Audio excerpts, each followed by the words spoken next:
नमस्कार दोस्तों, मेरा नाम है अमन भारती और आप सभी का स्वागत करता हूं मैं अपने यूट्यूब चैनल लाइक स्टडी 2.5 पर। दोस्तों, जैसा कि आप सभी जानते हैं कि आप सभी से मैंने ये वादा किया है कि मैं आपको मात्र 30 वीडियोस में पूरी की पूरी मैथ जो है आपको सिखा दूंगा और इसके बाद आपको मैथ के संदर्भ में किसी भी प्रकार का कोई भी अगर डाउट या कन्फ्यूज़न है तो वो आपके माइंड से बिल्कुल निकल जाएगा। ठीक है, तो जिसके बाद आप मैथ से डरना नहीं बल्कि उससे सामना करेंगे और कोई भी आप कॉम्पिटिटिव एग्ज़ाम का तैयारी कर रहे हैं, जैसे रेलवे, एसएससी या कोई भी अदरवाइज़ या एडमिशन से संबंधित कॉलेज में उससे संबंधित अगर कोई भी परीक्षा है उसमें अगर आप तैयारी कर रहे हैं तो आपको मैथ से संबंधित किसी भी प्रकार की कोई भी दिक्कत नहीं होगी। ठीक है, तो चलिए शुरू करते हैं हम आज का वीडियो। दोस्तों, आज का हमारा जो चैप्टर है, जैसा कि आपने देख ही लिया होगा, क्या लिखा है? घातांक। क्या लिखा है? घातांक, यानी कि एक्सपोनेंटिएशन। क्या लिखा है? एक्सपोनेंटिएशन। ठीक है, एक्सपोनेंशिएशन। ठीक है, तो अब देखिए क्या करेंगे हम। सबसे पहले देखते हैं इसकी परिभाषा क्या है। ठीक है, क्या लिखा है? किसी संख्या पर घात लगाना या घातांकन करना। किसी संख्या पर घात लगाना या घातांकन करना एक गणितीय संक्रिया है जिसमें किसी संख्या को लगातार अपने से दो या अधिक बार, यानी जिसमें किसी संख्या को लगातार अपने से दो या अधिक बार गुणा किया जाता है। ठीक है, जितने बार गुणा किया जाता है वह उस संख्या का घात कहलाता है। यानी जितनी बार उस संख्या का गुणा किया जाता है वह उस संख्या का क्या कहलाता है? घात कहलाता है। ठीक है, जब n धन पूर्णांक होता है, जब n धन पूर्णांक होता है तो घातांकन a का स्वयं से बार बार गुणन को दर्शाता है। ठीक है, अब देखिए ये परिभाषा जो मैथ की परिभाषा होती है, ठीक है, आमतौर पे हमें समझ नहीं आती क्योंकि वो मैथमेटिकल जो लैंग्वेज में है उसे लिखा रहता है। तो मैं आपको जो है इसे काफ़ी सरल रूप में जो है समझाता हूँ। देखिए, जैसे बता रहे हैं किसी संख्या पर घात लगाना। अब किसी संख्या क्या मान सकते हैं ना भाई, किसी संख्या इन्होंने बोल दी तो ऐसे तो कोई भी संख्या हो सकती है। तो मान लिया कि हमने वो संख्या हो गई ए। कौन सी हो गई संख्या? ए हो गई। ठीक है, ए मान लिया हमने। संख्या का नाम क्या है? ए है। ठीक है, तो किसी संख्या पर घात लगाना या घातांकन करना एक गणितीय संक्रिया है। संक्रिया का मतलब एक प्रक्रिया है, एक नियम है। ठीक है, एक गणितीय नियम है जिसमें किसी संख्या को लगातार अपने से, यानी ए को लगातार अपने से, यानी उसी से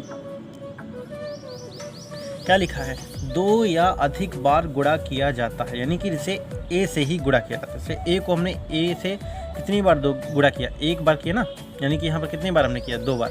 1 2, है ना? या ऐसे ही बता रहे हैं कि ए गुणे ए। ठीक है, फिर कॉमा ए गुणे ए गुणे ए, है ना?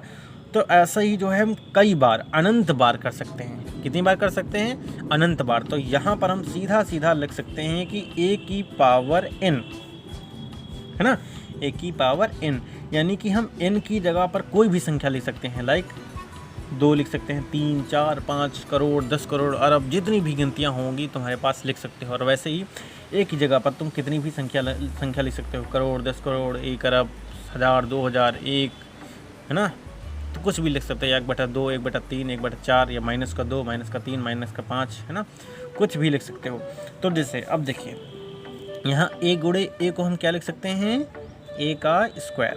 ठीक, और ए गुणे ए को क्या लिखेंगे हम? ए की पावर 3। इसे क्या कहेंगे? क्यूब, ए क्यूब। ठीक है, और फिर 1 2 3 4। ठीक है, तो ए की चतुर्थ घात क्या लिखेंगे? ए की पावर 4 या ए की पावर चतुर्थ घात लिखेंगे। ठीक है, तो ऐसे जो है हम इसे लिखते हैं, यानी ए गुणे ए को ए स्क्वायर और इसको क्या लिखेंगे? ए क्यूब, और इसको ए की पावर चतुर्थ घात। ठीक है, तो आप क्या समझें यहाँ पर, इसमें क्या लिखा है, किसी संख्या पर घात लगाना या घातांकन करना एक गणितीय संक्रिया है जिसमें किसी संख्या को लगातार अपने से अधिक बार यानी 2 या अधिक बार गुणा किया जाता है। देखो a गुणे a है ना, ठीक, a गुणे कितनी बार किया गया है ना, जितने बार गुणा किया जाता है। देखिए जितने बार गुणा किया जाता है, जैसे हमने यहाँ पर 2 बार गुणा किया जाता है तो वह उस संख्या का घात कहलाता है। जैसे हमने यहाँ पर कितनी बार गुणा किया, a को 2 बार गुणा किया तो यहाँ पर a की घात कितनी हो गई, 2 हो गई, है ना। ऐसे ही यहाँ पर हमने कितनी बार a को गुणा किया, अपने से ही 3 बार, तो यहाँ पर a की पावर कितनी हो गई, 3, यानी a की घात कितनी हो गई, 3। ऐसे ही यहाँ पर कितनी बार किया हमने, 4, तो a की पावर यहाँ पर कितनी हो गई, 4। ठीक, अब क्या लिखा है, जब n धन पूर्णांक हो यानी कि प्लस में हो, n कैसा हो, धन पूर्णांक यानी धन पूर्णांक हो, ठीक है। धन का मतलब वो संख्या जो है जिसे ये पावर है किसमें, प्लस में होनी चाहिए। जैसे यहाँ पर ये भी 2 प्लस में 3 है, यानी कि इसके पहले माइनस नहीं लगा होना चाहिए, है ना। धन पूर्णांक होता है तो घातांकन a का स्वयं से बार बार गुणन को दर्शाता है, नहीं तो 2, 3, 4 यानी कि 2 या 3 या 4 क्या दर्शाते हैं कि a का स्वयं से 3 बार गुणा हुआ है, और a की पावर 4 क्या दर्शाता है कि a का स्वयं से 4 बार गुणा हुआ है ना। ठीक है, तो इसके मैं जो है आज आपको कुछ बेसिक्स के बारे में बताऊंगा, इसमें जो प्रयोग होने वाले जो फार्मूलाज होते हैं उनके बारे में आपको बताऊंगा। उसके बाद जो है अगला वीडियो में आपको मैं बताऊंगा। तो चलिए शुरू करते हैं, देखते हैं इसके जो इसमें प्रयोग होने वाले कुछ फार्मूलेस क्या हैं। तो ये हम कुछ देखेंगे इंपॉर्टेंट फार्मूलाज, ठीक है, उनके एग्जाम्पल भी जो है हम सॉल्व करेंगे। तो देखिए पहले हमारे पास एग्जाम्पल क्या है, देखिए फार्मूला क्या है, यानी अगर a की पावर n है और a की पावर n तो बराबर कितना हो जाएगा, a की पावर n प्लस n। ठीक है, इसको हम उदाहरण के तौर पर देखते हैं। देखिए जैसे यहाँ हो गया 3 की पावर 4, ठीक है, और फिर गुणे लिखा है 3 की पावर 4, तो कितना हो जाएगा, 3 की पावर 4 और 3 की पावर 4, तो कितना हो जाएगा, 3 की पावर 4 प्लस 4, यानी कितना हो जाएगा, 3 की पावर 8। समझ में है ना। वैसे ही दूसरा देखते हैं, क्या लिखा है, a की पावर m गुणे a की पावर n, ठीक है, तो क्या होगा, बराबर हो जाएगा a की पावर m प्लस n। ठीक, तो देखिए इसको भी हम सॉल्व करते हैं। जैसे यहाँ 3 की पावर 5 गुणे 3 की पावर मान लिया 4 है, देखिए यहाँ पर 5 है, यहाँ पर 4, तो कितना हो जाएगा, फिर वही बात, तो 3 की पावर 5 प्लस 4 बराबर कितना हो जाएगा, 3 की पावर 9। ठीक, आया समझ में इतना। अब देखिए इसको भी देखते हैं हम, जैसे a की पावर n है डिवाइडेड बाय a की पावर n, तो कितना हो जाएगा, मान लिया 3 की पावर यहाँ पर 2 है, ठीक है, और डिवाइडेड बाय 3 की पावर 2, तो कितना हो जाएगा, 3 की पावर 2 माइनस 2। अब 2 में से 2 गया, कितना बड़ा बचा 0, तो 3 की पावर कितना हो जाएगा, 0। अब देखिए हमने क्या लिखा है, जब भी कभी a की किसी भी संख्या की पावर अगर 0 होगी तो यहाँ पर कितना आ जाएगा, 1, तो यानी यहाँ पर आंसर कितना आ जाएगा तुम्हारे पास, 1। ठीक है, ओके। अब देखिए हम ये वाला सॉल्व कर सकते हैं, ठीक है, इसको देखिएगा। जैसे यहाँ पर 3 की पावर 2 हो गई, 3 की पावर 2, 2 में से 2 गया, कितना बचा, 0। अब यहाँ पर हमने क्या बताया कि a की पावर जब 0 होती है, यानी किसी भी संख्या की पावर जब 0 होती है तो उसका मान कितना होता है, 1 होता है। ठीक है, अगर 1000 की पावर 0 है तो उसका भी मान 1 होगा, चाहे 1 करोड़ की पावर अगर 0 है, यानी अरबों तक कोई भी संख्या अगर उसके ऊपर 0 लगा है, उसकी पावर 0 है, तो उसका मान केवल 1 होगा। ठीक है, ये बात आप बहुत अच्छे से ध्यान रखिएगा। ठीक है, अब ये हम देखते हैं, a की power m divided by a की पावर n बराबर a की पावर m माइनस 1। जैसे यहाँ हो गया 3 की पावर मान लिया 7 और डिवाइडेड बाई 3 की पावर 6, तो इसका आंसर कितना आएगा, तो देखिए 3 की पावर 7 माइनस 6, तो बराबर कितना हो जाएगा, 3 की पावर 1। ठीक, ऐसे ही a की पावर 0, जैसे हमने ये कहा 3 की पावर 0, तो इसका आंसर कितना आएगा, 1। ठीक है, ये आ गया समझ में। अब चलिए देखते हैं दूसरा, एक और एग्जांपल है हमारे पास।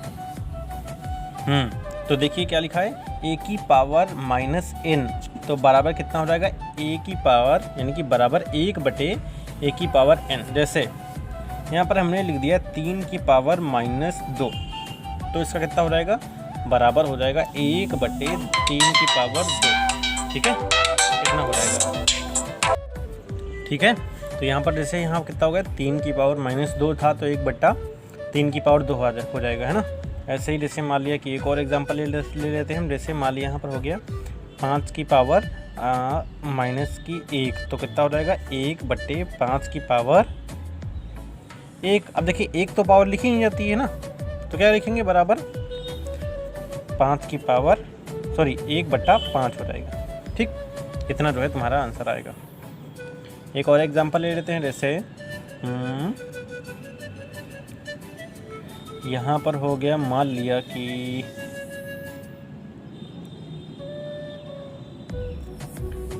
4/3 की पावर -2 है तो कितना आएगा। ठीक, तो कुछ नहीं आएगा, इसको सीधा सा हम पलट देंगे तो कितना हो जाएगा 3/4 की पावर 2। बस हो गया। जब भी कभी ऐसा हो तो उसको पलट दो बस। जैसे यहाँ कितना हो गया 5/2 की पावर -3 तो कुछ नहीं, कितना हो जाएगा 2 ऊपर चला जाएगा और 5 नीचे आ जाएगा, बस 3 हो जाएगा, बस यही हो जाएगा, है ना। तो आई होप आपको वीडियो पसंद आया होगा, और अगर वीडियो आपको पसंद आया है तो उसे लाइक करें, शेयर करें, सब्सक्राइब करें। और साथ ही अगर आपके जानकारी में कोई भी ऐसा व्यक्ति है जिसे मैथ में किसी भी प्रकार की कोई समस्या उत्पन्न हो रही है तो उसे ये वीडियो शेयर करें और जो है उसे अपना सहयोग दें, ताकि वो जो है मैथ के क्षेत्र में जो है कुछ उसे ज्ञान जो है अर्जित कर सके। तो तब तक के लिए धन्यवाद, शुक्रिया, और मिलते हैं अगले वीडियो में। और हम उसके बाद जो है आप जो मैंने फार्मूलाज बताए हैं उनको आप याद करिए और उनका थोड़ा बहुत प्रयोग करिए। उसके बाद जो है अगले वीडियो में जो है उनका प्रयोग करवाएंगे, इससे संबंधित जो सवाल आते हैं परीक्षा में वो भी करवाएंगे। ठीक है, तो तब तक के लिए शुक्रिया, नमस्कार, जय हिंद, जय भारत।